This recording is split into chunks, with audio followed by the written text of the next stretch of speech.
স্বাগতম কিউরিওসিটি কোয়েস্টের একটি বিশেষ পর্বে। আজ আমরা আলোচনা করব ভারতের পশ্চিমবঙ্গের 138 বছরের পুরনো আরজি কর মেডিকেল কলেজের একজন চিকিৎসককে ধর্ষণ ও হত্যার মর্মান্তিক ঘটনা নিয়ে, যা সারা দেশে ব্যাপক প্রতিক্রিয়া সৃষ্টি করেছে।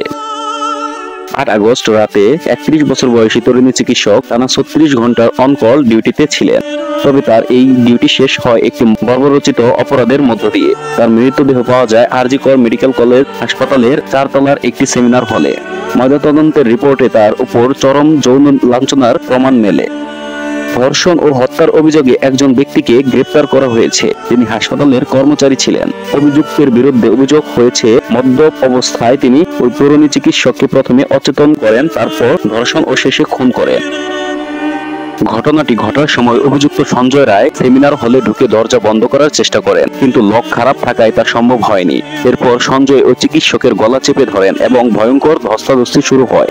এমনকি তার থাইরয়েড কার্টিলেজ ভেঙে যায়, যা তার মৃত্যু নিশ্চিত করে।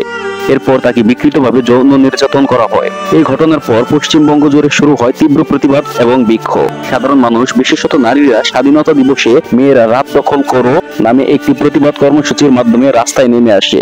বিক্ষোভের সময় হাসপাতালে হামলা চালানো হয়, যা আরো বিতর্কের জন্ম দেয়। হামলার পর কলকাতার হাইকোর্ট পুলিশের ভূমিকা নিয়ে অসন্তোষ প্রকাশ করে এবং সিবিআইকে তদন্তের নির্দেশ দেয়। এটি শুধুমাত্র নারীর প্রতি সহিংসতার ঘটনা নয়, বরং এটি নারীদের নিরাপত্তা এবং ন্যায় বিচার পাওয়ার অধিকার নিয়ে প্রশ্ন তোলে।